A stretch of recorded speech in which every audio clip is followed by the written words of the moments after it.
Good evening, good morning, good afternoon, wherever you are, audience to Leitstern, our Dutch dissident rights podcast, episode number 7 tonight. We are welcoming you to a show that's coming from the Netherlands about a Dutch subject that's not without interest for an international dissident audience, namely the elections that have been called after the fall of the government last year. 2025 elections will be symptomatic in description, what we are doing now. We're going to be talking about the elections as a symptom of the decay, the degeneration process, both politically and societally in our country. And we think it is of interest because the Dutch political scene has been something of a laboratory for wider developments that the globalists have been imposing on the West. Every time we have seen that new experiments by the globalists have taken hold first in the Netherlands before in any other country. So the first ethnic minority party was in the Netherlands. The first real alt-right party has been in the Netherlands. And many experiments and attempts that have been made by the globalists to push new agenda points have been attempted first in the Netherlands, both in decision-making processes and in the shape and form of the political process itself. Of course, a short introduction would be in order because we have a quite complicated, we would say, representative system that reflects quite accurately the whole population and not just voting districts like in England and not just indirect schemes like in America, where, of course, the president is voted through electoral college. That we don't have. There is also no limit in Holland on a percentage that a party has to get. It's just the nominal amount of seats divided by 150. The whole population that is entitled to vote is probably about 14 million, of which, by official figures, going 76% falling, has voted.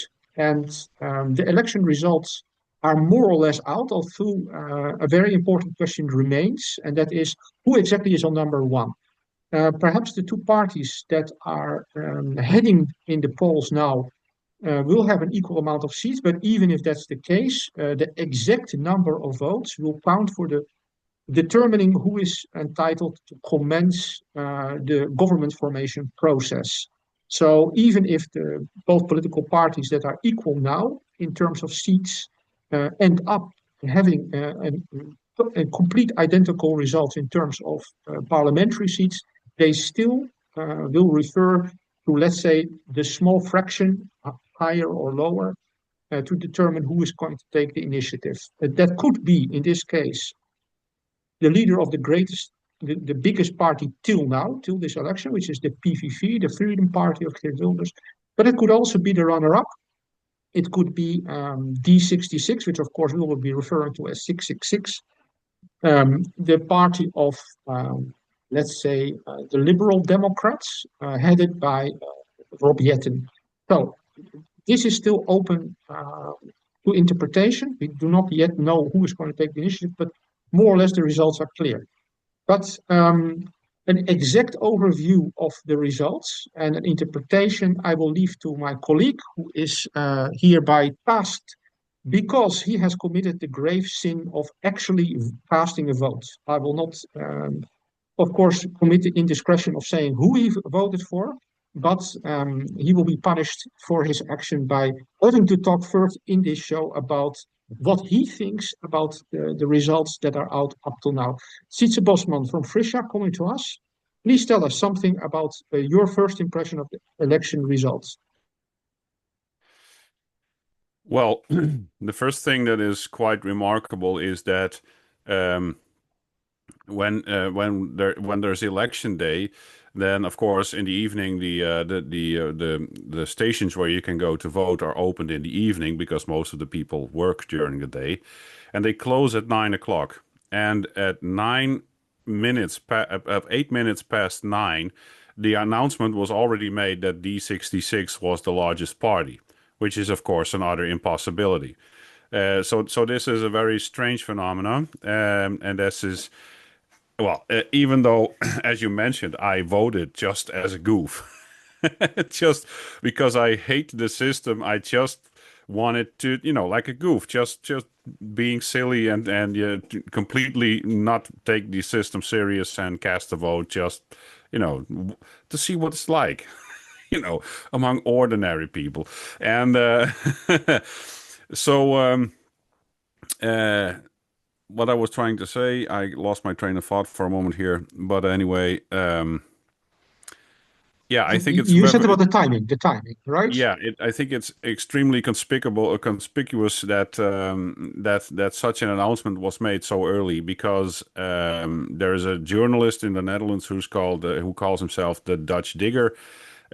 He's quite effective at getting information out to people, and he said that he personally was involved in counting in a election station. I think it was the previous elections, and he said counting would continue from, let's say, 9:30 to 12:30 in the evening, so to midnight basically, because it's such a long process, counting everything by hand and double checking everything and then filling in the form and sending out the data to the central collection agency. So that takes a long time. So it's simply impossible that at 8 minutes past nine there's an announcement that D66 is the biggest. So that reeks of you know meddling in the in the elections, or at least in spinning the story, because of course what we have is the media aren't allowed to come out with any sort of polling before the election stations close. But there's this institution that does the polling. I forgot the name right now, but anyway, it's closely associated with the WEF, World Economic Forum, and so is the party of D66 and many leftist parties. And it is a habit of this polling institute to continually overinflate the influence or the votes of leftist liberal parties in the hope that people will, vote for them.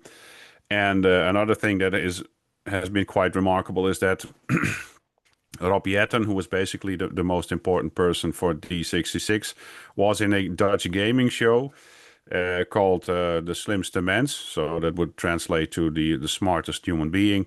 And he left a favorable impression, I guess. He's a homosexual, and well, as we all know, the Dutch television is like a reservation for homosexuals. So there are many homosexuals on the Dutch television, and the Dutch population obviously enjoys watching homosexuals on television.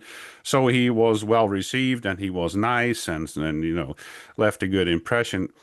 And I heard that there were actually people voting for such a party because he left a nice impression in his gaming show. And as another journalist, Raisa Blommestein, rightly pointed out, if people truly understood the party program of D66, which is the continual erosion of national identity and national sovereignty, the introduction of digital currencies, the high they had a very prominent role in promoting the vaccinations during COVID era. It basically stands for the destruction of everything that the Dutch national identity stands for, and they want to erase everything and merge the Netherlands into this large European project. And what is sickening to me is that at the party that D66 was already having, they were actually waving Dutch flags. Well, this is such a stark, a display of hypocrisy, because they resent everything that flag stands for, and it's just a cheap election gimmick to win over some nationalist-minded people, and they will turn around on their positions when the election results are formalized, as all of these parties always do. None of them truly ever keep their promise. So yeah, well, those are my first impressions. Well, of course, what you are saying about let's say, the image deciding about what people are going to vote for. The image is very important, of course. In all Western countries, it's probably more important than anything else, especially since I would say the time of Reagan, who was, of course, an actor, a B actor from Hollywood. It comes to mind that the director of this great movie called Idiocracy always said that his movie, placed 500 years into the future after the IQ decay, would not be a program. It was just a funny movie. But he said it actually seems to have been made into a program by certain people. And I think I would agree with that. If you would look at the criteria that apparently guide the voter or guide the public opinion, they go about physics, they go about presentation, about image. All is about that.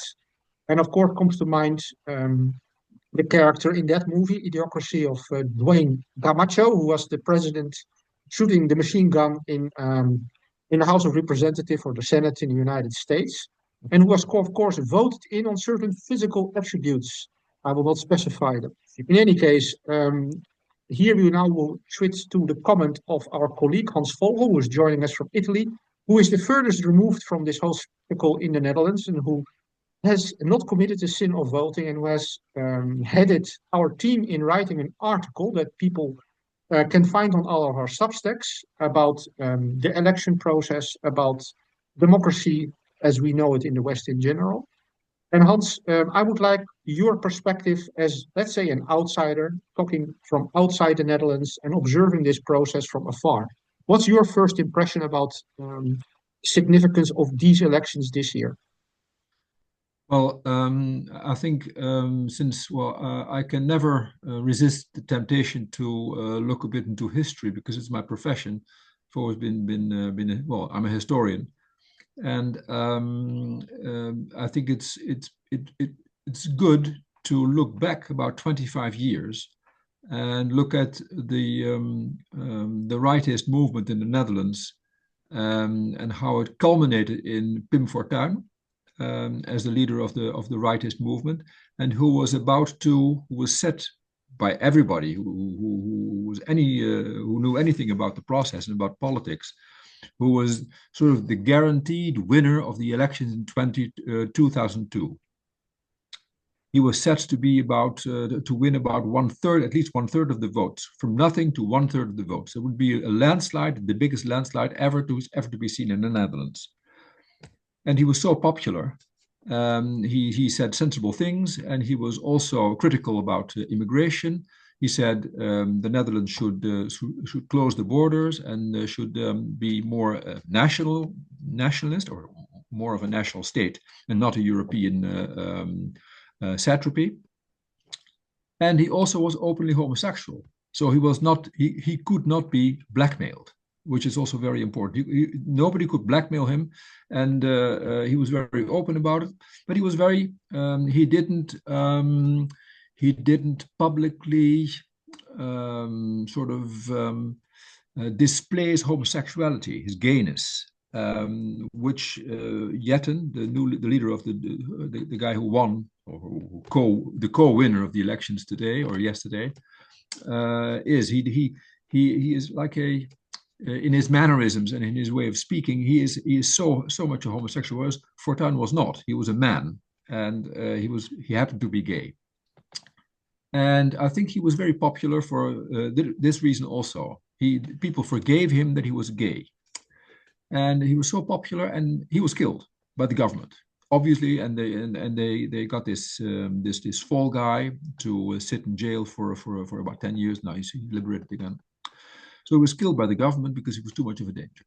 And then after that, the government went out, or the people who ruled the country, not the politicians, but who ruled the country basically, they tried to find a new leader because there was no more leaders, because the older generation had died out. Wim Kok and Lubbers and all the others, they had died. The generation had passed. So they needed to find new people. And then he came up with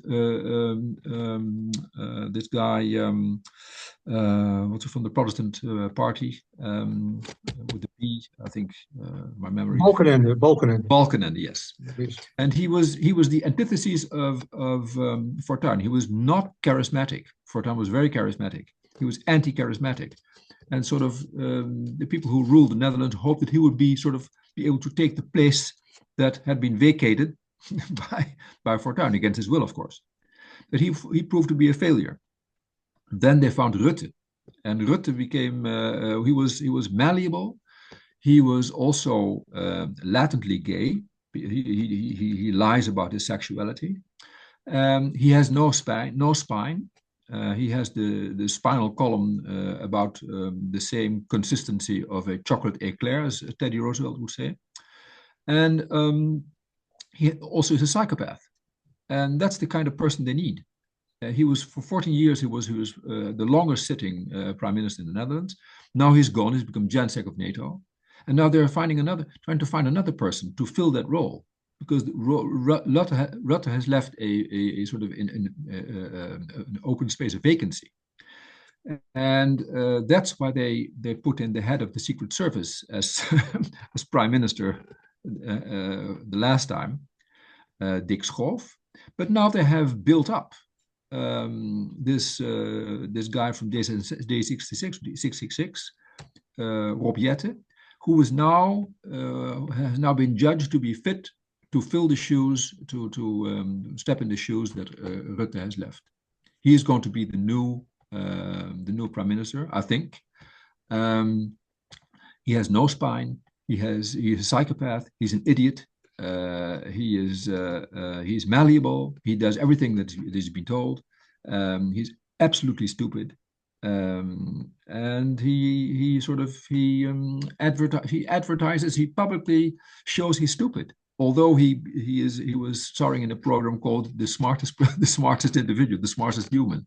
But he basically is an absolutely stupid person. But he is shrewd in that respect, so he knows where he can get what he wants to lead a life with his Argentinian husband. Maybe that's why he has a husband.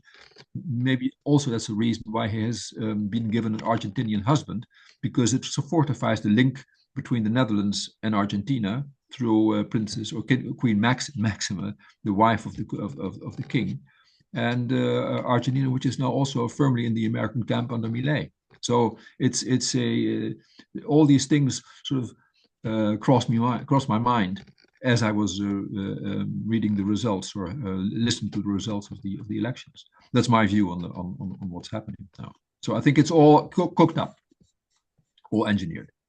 I think what you said about the Argentinian connection, that also struck me. So we have this beautiful movie, The Boys of Brazil, and I think in Holland we have a little variant of it. It's called The Boys and Girls from Brazil. Of course, people know that our queen is from Argentina. And now, of course, if the prime minister will be Jetten, also there is a so-called spouse from that country. Another thing I agree with you on, that's remarkable. It shows that there is some kind of political alignment going on that's significant, apparently, in the view of the people that rule us in reality. So not the figureheads that we are seeing on the political stage, but the people that pay them, sponsor them, allow them to be hoisted on the shield. And I think another thing you said is also very important, and that's the status in terms of, let's say, marginal character, marginal identity. You pointed out that in a certain way, Pim Fortuyn had that. Of course, he had his open homosexuality. But of course, he was somebody that was in alignment, a traditional Catholic, and he said that. So he was actually practicing gay, but he was also somebody that went to confession, so that confessed his sins in a very traditional way, and he was able to have some kind of reference frame higher than his personal preferences and in his personal lifestyle. That, of course, was contrary to the malleability that you were referring to. But in another sense, going back to tradition proved impossible, what you said, under Balkenende. So they then opted for other marginal characters, such as Rutte, who is conspicuously unmarried, and now possibly Jetten, who is, of course, somebody that is as gay as it gets, as people say in the Netherlands. And there are other marginal symptoms as well here at work. I would find it quite remarkable that they are looking apparently for certain kind of stereotypes. The stereotype of the younger, beautiful boy, that of course also fits in very well with the voting bloc in Holland, that are the boomers. Let's say the degenerate, older generations who are looking for attributes outside of mind and outside of spirit. Rather, they're looking at physical features. And that's something that we are seeing probably wider, but especially in the Netherlands, where such beautiful boys are hoisted on the shield of several parties. We have, for example, even the same in the CDA. They came up with Bontenbal. That is their prime candidate for the prime minister's post. He is also younger. He is also supposed to be photogenic. We have the same in the liberal corner with, of course, Thierry Baudet, who is also of this character and this look and this presentation and this charisma. And I think that says not only something about the public perception, it also says something about where the priorities of the ruling elite lie. They prefer to put people in power who feel on physical and image characteristics rather than anything else. Another marginal feature that we can mention is mixed descent. So Rob Jetten, he is of part Indonesian descent, which does not make him un-Dutch, because Indonesia used to be part of the Dutch Empire, but which of course shows in his features.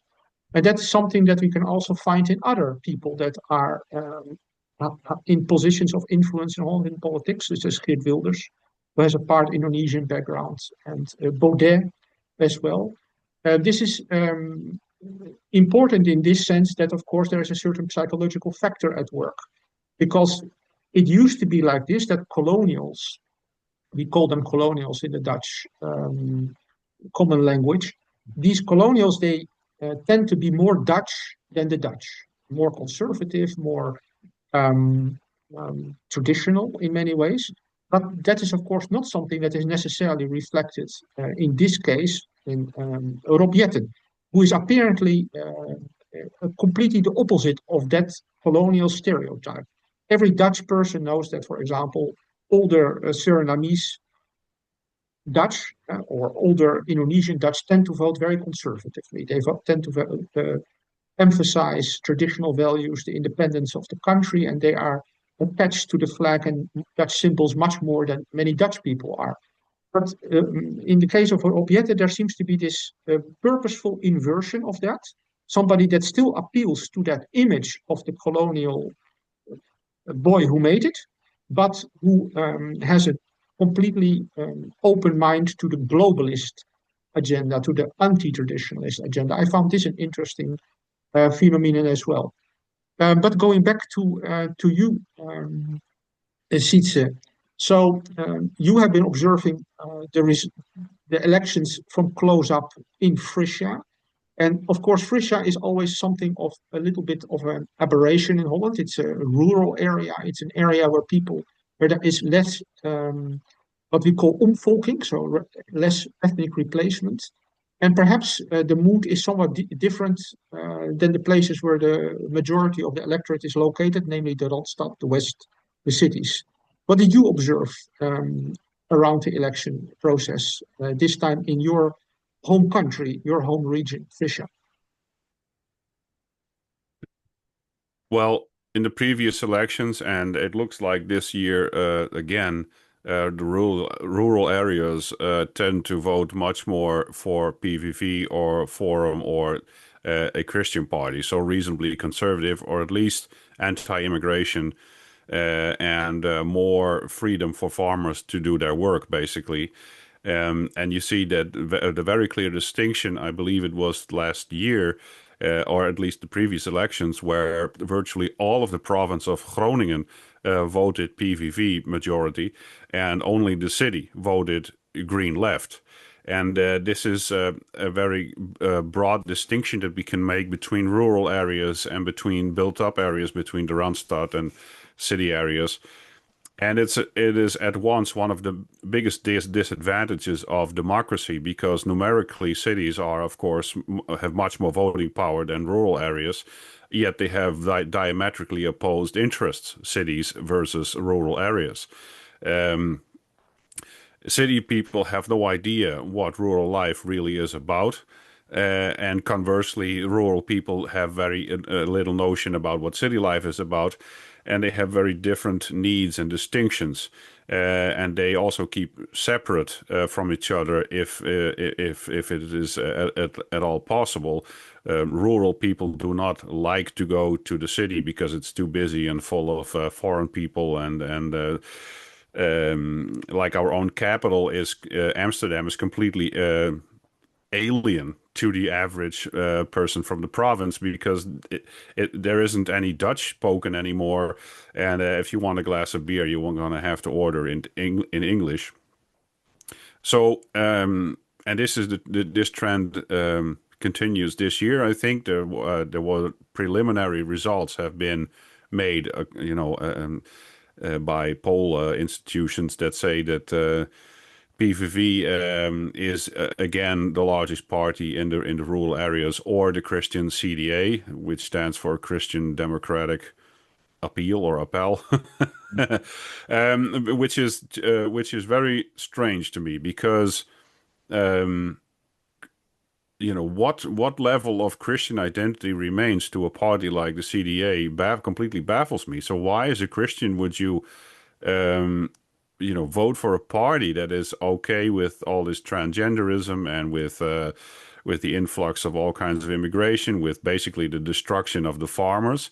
And ironically, it's a lot of farmers that still vote for these parties, that basically want to cut them out of society, because somehow they are the largest pollutants, or whatever other bullshit story they come up with. And this is something that is, every Dutch person really knows it, that there's a lot of people that vote out of tradition. My father and mother always voted for the Christian party, or they voted for Labour Party, or they voted for, whatever other party we have. And so I will too. And they are generally unaware of the party programs of these political parties. They don't really know what they exactly stand for. But they're Christian, and I'm a Christian, so I'm going to vote for them, or a little bit along those lines. And this is again true for most people in the Netherlands. They are so utterly politically disengaged and disinterested. They couldn't even tell you how many seats there are in the first chamber. They couldn't tell you how many seats there are in the second chamber. They don't know how our political process is organized. They don't know what a trias politica is. And so when election time comes, they basically go by sound bites, by a few headlines from the papers, and then we have something on the internet called Stemwijzer, which is basically a website which you have to answer a number of how do you call this in English? Statements. Basically, you have to answer a few questions and some statements, and then there's an advice of what parties best suits you. And I did this, and I answered multiple different times, and all of the times D66 was actually advised for me. So that's also something that is very strange, because I totally do not align with any of the of the party programs of D66. If this Stemwijzer would be accurate, I would have at least be PVV, but most likely Forum for Democracy, which is the only party in the Netherlands that is vocal about wanting remigration, about deporting large amounts of people back to the country they came from. And none of that.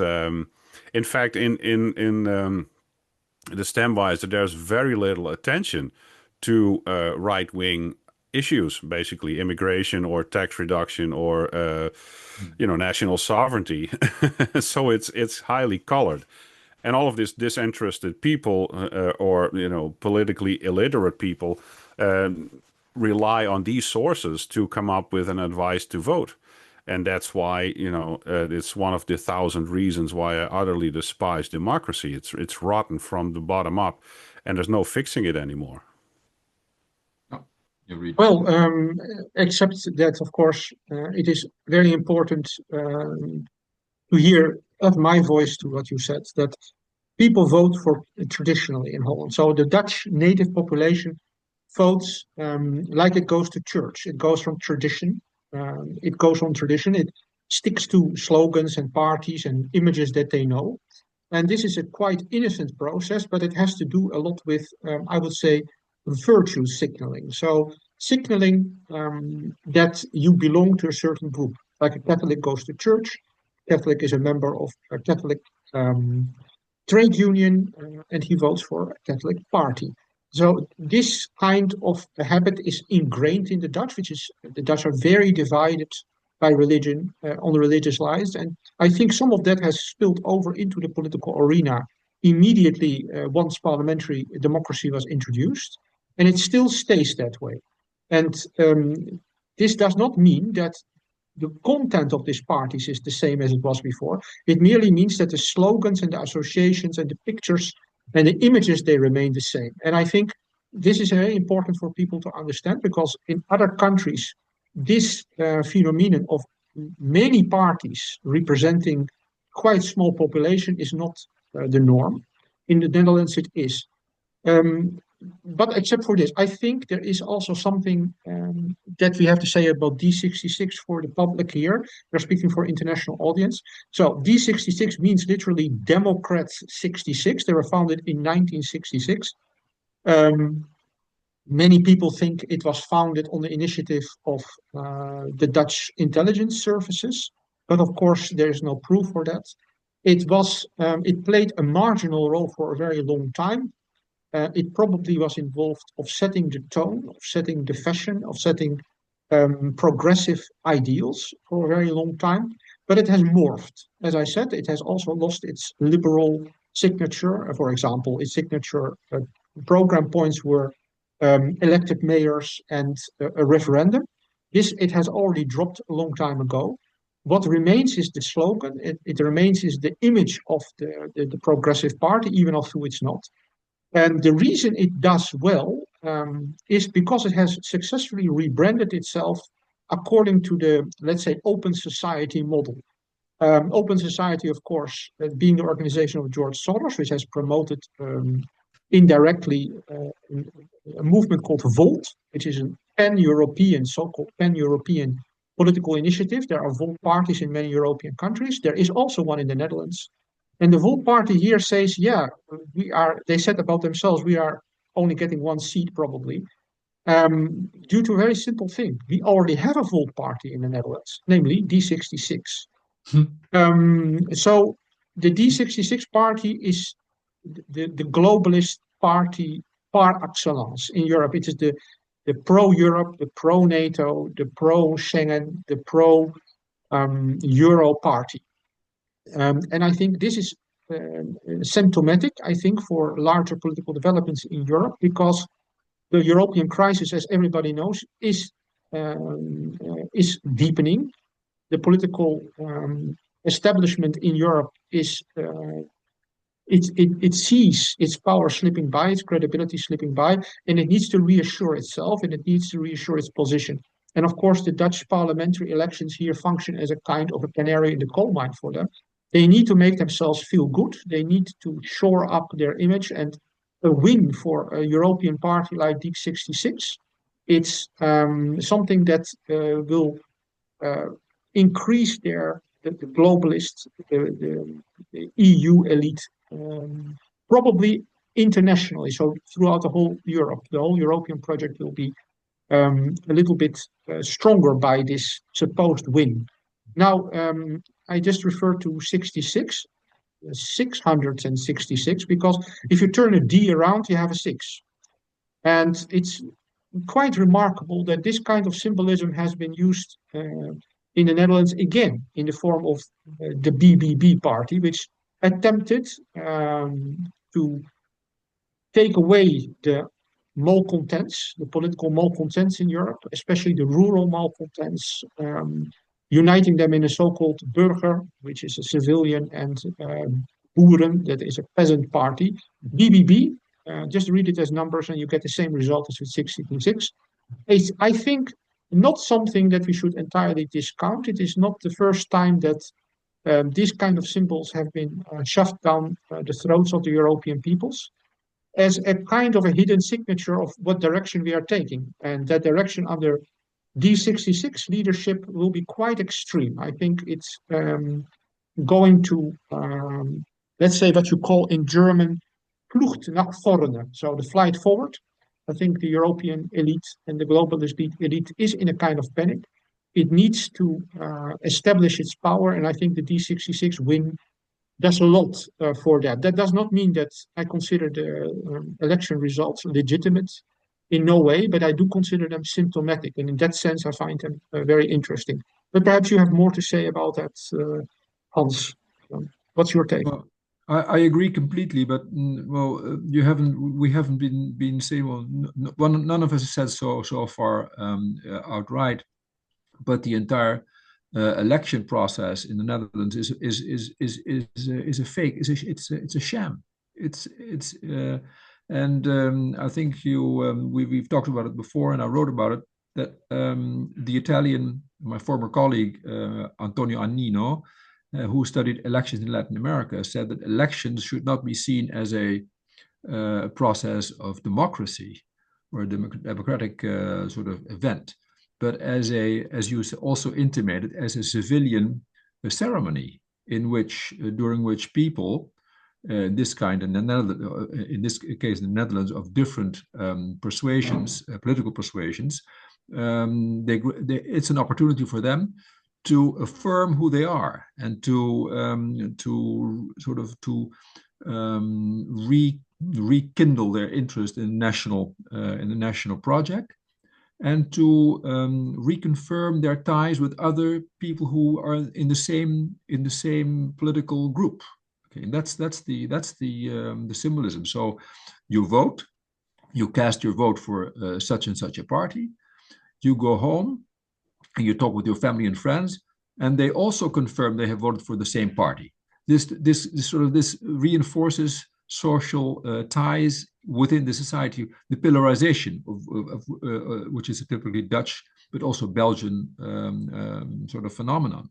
So it's also a very important symbolic thing, these elections, and they need to be held from time to time for people to to express their loyalty to the system and to the state, to society, to each other, to other people with similar persuasions.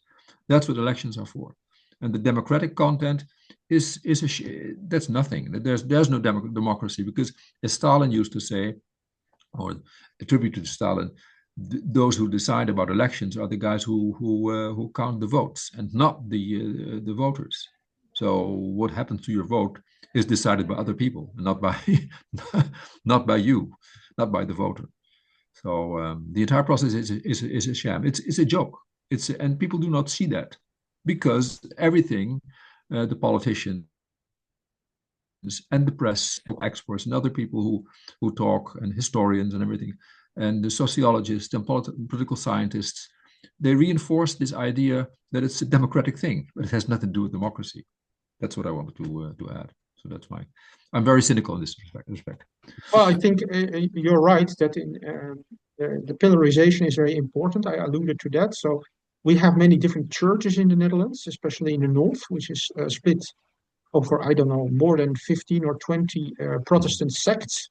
Some of them are very old, some of them are very new. And people they tend to feel assured within these groups, within these communities. And even although to the outside their lifestyles might not differ a lot, they feel assured by these minimal differences, by these minimal distinctions, which are symbolic to a certain extent. And I think they're quite accurately reflected now in a secular landscape. So we get a shift from the religious affiliation to the political affiliation. In fact, politics becoming something like a religion, that you also can see in the tone of the so-called political debates that are taking place. They are not going on content, they're going on belief systems. So rational arguments don't make any difference, not about Russia, not about the EU, not about economy, not about inflation. Nobody looks at the reality. They go by the dogmas, they repeat them, and they find their identity in them, and they stick to them at all costs. I think this is something that we are seeing in Dutch political landscape. And of course, it is very useful for the globalists to have people associate with lower level power structures, so a church level, a political party level, rather than look critically at the whole picture. You see the same in the United States, where people are busy with state laws and state elections and state rights, much more than things that happen on the federal level very often. And I think this is, in Holland, we have this this is ingrained in this political system. I like to here recount the continuity that is visible in the Dutch system. So CDA, that is officially collection of Christian parties, that's now one, which contains, let's say, most of the majority Protestant groupings in the north, as well as the Catholics from the south. And this CDA, the leader now is Bontenbal. Now, if you go back to history, Bontenbal, great-great-great-grandfather of the present Bontenbal, president of the CDA party, the Christian Democratic Appeal Party, he was involved in the plot against Prince Maurits, which took place in the 17th century.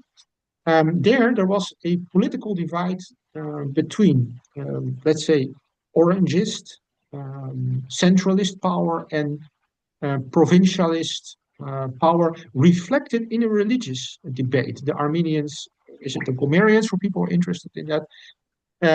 So a religious conflict within the Protestant North that had a quite big impact on political life, and which ended in the judicial murder of the then, let's say, prime minister, you could say that, the man who led the most powerful, Oldenbarneveld, who led the province of Holland. And he was executed, and later people tried to take revenge of that. And Bontenbal, great-great-grandfather Bontenbal, was one of the people that plotted to murder Prince Maurits, who was the then representative of the Orange family, leading the centralists in this country. So he belonged, this Bontenbal belonged to a church called the Remonstranten. So there are still these differences and still these continuities, because also his great-great-grandson belongs to a church quite affiliated with, let's say, they call it in Dutch, free-thinking, reformed Protestant identity, which stands opposed to certain other interest groups. So you can see social interest groups, economic interest groups, religious interest groups, they overlap, align, and there is a very large amount of continuity going here. Of course, talking here to Hans Vogel, who is not a proponent of the monarchist course in Holland, this might give us hope, because perhaps Bontenbal will try to do what his great-great-grandfather did, but I don't suspect that is true, because I don't think he would be allowed in the establishment. In any case, this was a little bit of a historical take, showing the peculiarities of the Dutch political landscape, the historical continuities that's going on, and the quite complicated interaction of different interest groups. I would like to remind people that, for example, in this country, it is not unknown that people go against the national interest. The Remonstranten in the 17th century sold guns and ammunition to the Spanish, who were then involved in a life and death struggle against the Dutch Republic. So it is not very surprising that such elements, including D66, are also present in today's Dutch society. And traitors to the nations, traitor to the people, on the basis of economic interest. Because, of course, the Remonstranten, they were based in the rich merchant class that time. And of course, there are now many of such interest groups that are linked to international capital interests, banking interests, and other shadier organizations on the international scene. That all having been said, perhaps you would like to still add something, Sietse, as well. Well, as you already mentioned with your 666 comment and the sort of invertive or demonic aspect. If you look at D66, of course, Rob Yetten is an openly homosexual person. Now, I personally don't have a lot of aversion against homosexuals, but he personally posted a picture of himself with an image from what seems to be educational material for children, in which a boy places himself without pants over a mirror, and the text says "Find your own asshole," or in Dutch, and he has been posting pictures of him with a peach, very suggestive of oral sex. And these are all things that I think are highly unbecoming of a future statesman. Plus, D66 want basically euthanasia and abortion to be a constitutional right. So that's a very anti-life position, one I absolutely detest. And they are extremely hypocritical. I was looking at their election program for this year, and they just cannot keep talking about democracy. But we used to have a referendum in the Netherlands, or at least the right to referendum, and D66 was one of the parties mainly responsible for abolishing the the referendum. Because we had two referenda, one on the European Constitution and one of Ukraine joining the European Union. Both were rejected by the Dutch population, and therefore these politicians concluded that referendums really weren't that much of a great idea. We, of course, did end up with the European Constitution under the guise of the Treaty of Lisbon. And I wouldn't be surprised if Ukraine eventually does join the European Union. These people are just, if you look at their party program, it's all demagoguery. It's all spinning. It's all woolly language. It's all feel good. It's all obfuscating what they truly want, and it's the absolute erasure of national identity. And anything that might reek of any sort of national sentiment.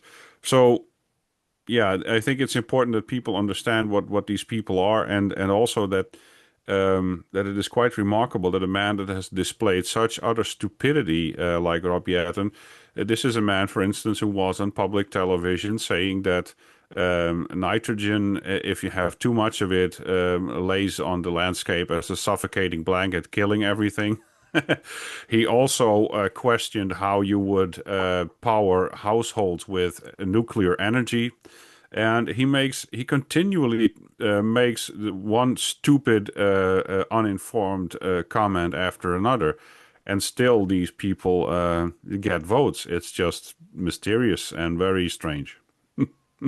Well, I'm not so sure it's mysterious because we can, of course, talk about femocracy, the rule of the women. Emocracy, which is related to it, which is the rule of the emotions. You mentioned the imagery, right? The imagery that politicians put of themselves in social media. I think Thierry Baudet went up in his ratings considerably when he voted, when he showed undressed Instagram pictures, or somewhere on a Greek island, I remember. I think this is very important in the public discourse, the sexualization, the feminization, the democratization, so the rule of the emotions, the feelings. And this is much more important than any kind of rational debate, any kind of geopolitical awareness, or even economic realism. I think we are now in the realm of let's say sub-rational feelings rather than anything else, deciding about public life.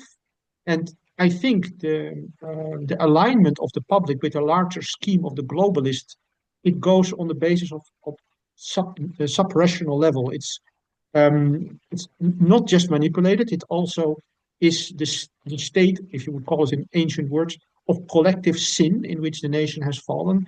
that makes people receptive to this kind of political manipulations. And what you said about the darker side of these things. So, what is being imposed on children in the Dutch schools? What is imposed in the media landscape? I'm talking about the social media landscape. These kind of things, you can call it almost pornocracy, right? So the rule of the whore, that is something that really is influencing people's mindset, people's behavior, people's day-to-day experience. And I think the rational political debate has been successfully eliminated from the Dutch political sphere, public sphere as a whole. It is just empty sloganeering, feel-good moments, insta moments, and the attention spans are appropriately short. So the things that Trump gets away with in the United States, changing international politics from day to day, is something that can also easily take place here. Albeit that the Netherlands is not an independent country. It's, of course, a vassal state. So, but the manipulations, they can go very far, very sharp.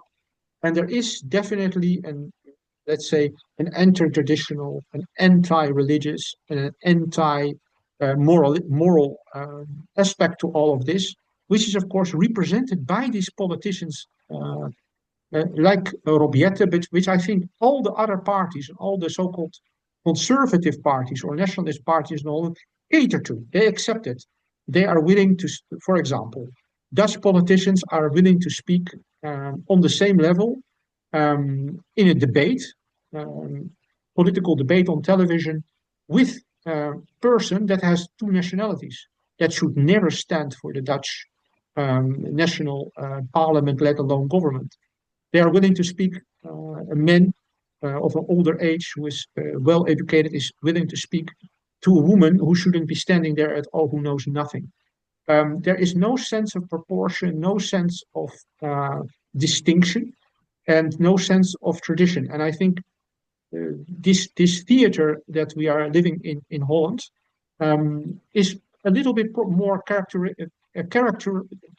than in other Western countries. And I think in this sense, the Dutch elections, they are significant for people to look at, because they show the way ahead. They show what is going to be in the future, what road the globalists and the Europeanists are designing for us. That being my concluding remarks. But of course, I would also like to hear what Hans Vogel has to say about this. Hans. Well, I could also I wholly agree with what you say with your observations, also with the Sietzes.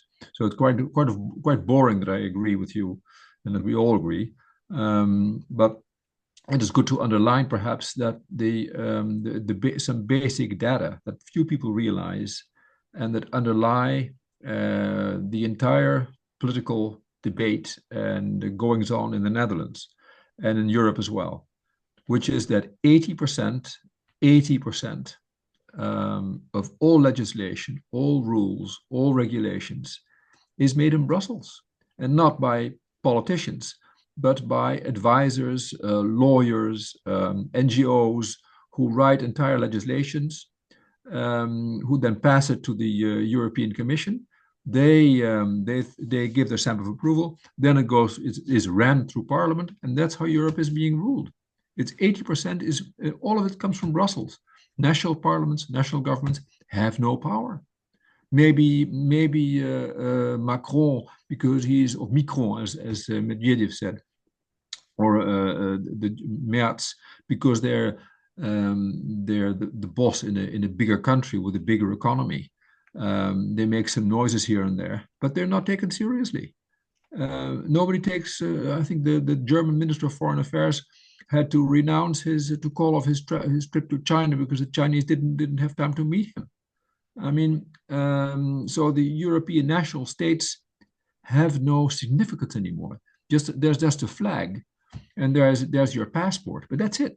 And you may vote in elections, but the people you vote for have no power at all. So that's the big joke. And on the other hand, every European That's also important. It's the same Pareto principle here. You pay on average 80% of your income in taxes in Europe. I mean, if you add up all the taxes, local taxes, national tax, direct tax, indirect tax, excises, whatever, it's 80%. So you pay taxes and you get nothing for it in return. And that's the reality of Europe, and it'll be worse. And the only thing that can save us is collapse of the system, like by sheer inertia, or by what's happening in the Ukraine at the moment, or around that, and so the erosion of Germany as an economic powerhouse, the collapse of Germany that's imminent, or a rebellion. And I don't see a rebellion happening. I see civil war imminent in Europe, but I don't see a rebellion. But I do see the system collapsing. So in that respect, I'm sort of I think we're witnessing the end times for this system in Europe that we're living in. Yes, perhaps for our international audience, it's important to point out that, of course, European countries such as the Netherlands are not countries anymore. We are just occupied territories. We do not have our own currency. We do not have our own flag.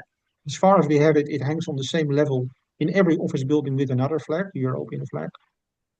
We don't have our own borders. We don't have our own visas. We don't have an independent army or navy. They are all incorporated, or almost all of them are incorporated in the NATO structures. We don't have our own legislation. Hans pointed out the EU power in that regard as well. And then, of course, there are other globalist practices, such as the treaties, international treaties on so-called refugees that are being implemented. I would say that Europe is a colony, and a settlement colony at that. So people are being brought in to settle these places, and these settlers have a higher status than the indigenous people, exactly like happened in former European colonies overseas. People are allowed, for example, Dutch people are not allowed to have double passports.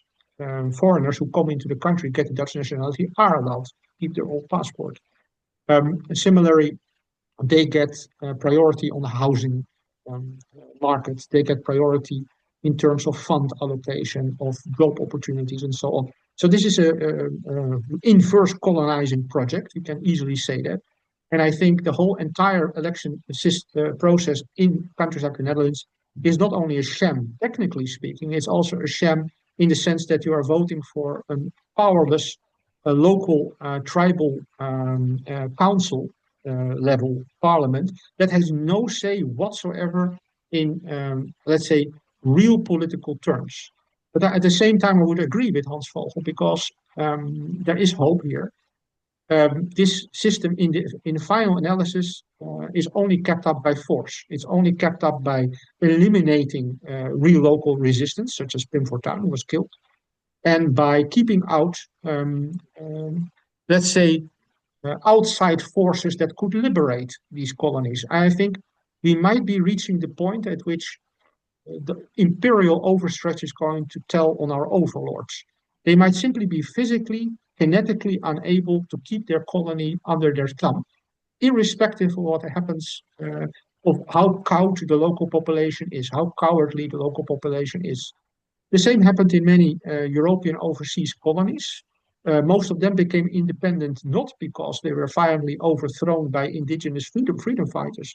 On the contrary, the European colonizing powers just simply left. They simply left. The Dutch specified Indonesia in 1949, and they were then told by the Americans to just leave, and they packed up their suitcases and they left.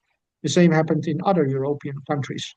There were some exceptions, but in general, you can say that the European colonial empires fell without much internal causes for the fall. And I think internal in the colonies. And I think that we might see something similar here. Outside forces at work at the moment, multipolar forces, as we call them, they might simply decide the fate of the colony that is Europe today. That all having been said, so then I'll give the last word to you, Sietse. Please, your take on the perspectives of Holland after these elections. Well, even if the polls are correct and these parties, PVV and D66 are the biggest parties from the elections, then they still have to form a government, and it's not even certain if they will succeed. We have had previous such circumstances in which it took months to form a government or a coalition. And then, of course, there is a lot of resistance to some of their plans, like a digital currency or digital ID, which in England has, of course, brought a lot of people into the streets. They had a demonstration with millions of people on the streets against such things. And I think that these things will not be adopted by most of the people, even though we'd like to, beat down on all of these mindless voters. I still have hopes that there are going to be a lot of people who acknowledge that the government has no business knowing every transaction that we do and every groceries and every stuff that we would want to spend our money on. So even though these big wigs think they can steamroll their agenda, I still think there's going to be resistance to these things, and it's not certain that all of the plans that D66 wants to perform are actually going to happen. Well, we will assume that D66 will take over the Dutch government, but we also like to remind our audience that in Holland, people have been killed for less than what D66 is doing after the Second World War, when Holland was occupied 5 years by the Third Reich. Of course, people were shot for collaborating with the occupier, for implementing their policies. People even that broadcast for them, like Max Boxeil. People that did things on a much more innocent and level and on a much more honest level. They were executed for collaborating with the occupier. And that in mind, people that are now going to take power on the basis of these so-called election results, they might want to take a look at the history and think about what might be in store for them, things that they might not expect to be in store, because the Dutch people are still here and we are speaking for them. So this was, of course, episode number 7 of Leitstern. We thank you very much, international audience, for watching and listening, and we wish you join us for the next episode. Thank you.